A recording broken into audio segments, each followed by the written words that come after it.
अस्सलाम वालेकुम व्यूअर्स, आपको YouTube channel doctor Ali Usman में खुशामदीद कहते हैं। व्यूअर्स, इस चैनल में मेडिसिन का मुकम्मल रिव्यू बयान किया जाता है। मेडिसिन की indications, contraindications, side effect, adverse effect के बारे में डिटेल के साथ बयान किया जाता है।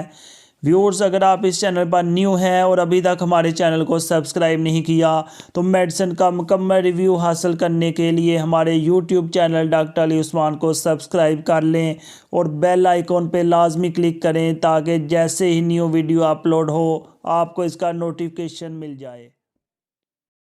व्यूअर, जैसा कि पहले बताया जा चुका है कि आप कोई भी मेडिसिन इस्तेमाल करते हैं तो सेल्फ़ मेडिकेशन ना करें, क्योंकि सेल्फ़ मेडिकेशन फ़ायदे की बजाय नुकसान करती है।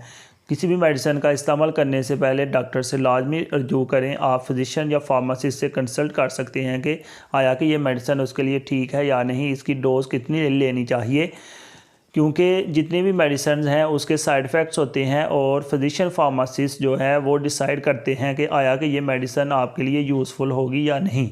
तो आज हम फ्लैजेल मेडिसिन के साइड इफ़ेक्ट के बारे में डिस्कस करेंगे और सबसे इम्पोर्टेंट कि किन सूरतों में इस मेडिसिन को बिल्कुल नहीं लेनी चाहिए, या ऐसे अफराद जिनमें ये जो है अलामत पाई जाती है या उनकी रूटीन इस तरह की है तो उनको फ्लैजेल बिल्कुल यूज़ नहीं करवानी चाहिए। ऐसे लोग जो अल्कोहल पीते हैं, शराब पीते हैं, उनको फ्लैजेल मेडिसिन बिल्कुल भी इस्तेमाल नहीं करवानी चाहिए। इसके अलावा कुछ लोग ऐसे होते हैं कि जिनका ब्लड का फंक्शन ठीक नहीं होता, उसके अंदर तेज़ाबियत ज़्यादा पाई जाती है या असासियत ज़्यादा पाई जाती है, तो उस सूरत में भी ये मेडिसिन इस्तेमाल नहीं करवानी चाहिए। बहुत सारे लोग ऐसे होते हैं कि वो फ्लैजेल से बहुत ज़्यादा सेंसिटिव होते हैं कि मेडिसिन इस्तेमाल करने से उन्हें एलर्जी हो जाती है। अगर किसी का लीवर डैमेज है या किसी को झटके वगैरह लगते हैं तो उसको ये मेडिसिन बिल्कुल इस्तेमाल नहीं करवानी चाहिए। यानी कि ऐसे अफराद जिनको मिर्गी की शिकायत होती है उनको ये मेडिसिन बिल्कुल भी इस्तेमाल नहीं करवानी चाहिए।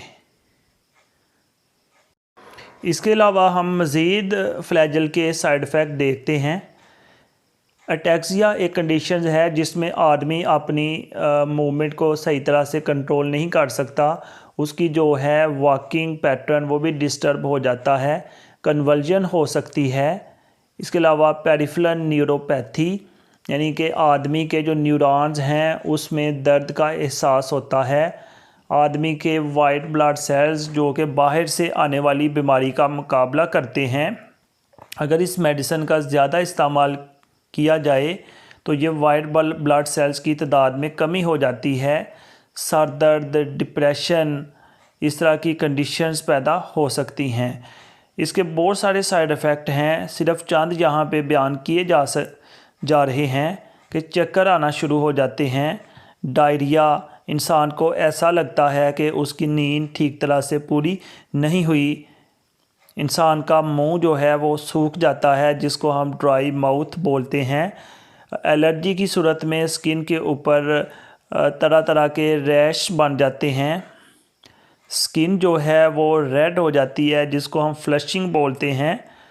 इसके अलावा वोमिटिंग भी हो सकती है अगर इस मेडिसिन का ओवर यूज़ किया जाए। चेस्ट पेन और इंसान का जो टेस्ट है वो डिस्टर्ब हो जाता है। स्किन के ऊपर ऐसे लगता है कि जैसे कोई कीड़े मकोड़े चल रहे हैं या कोई चुटकियां काट रहा है।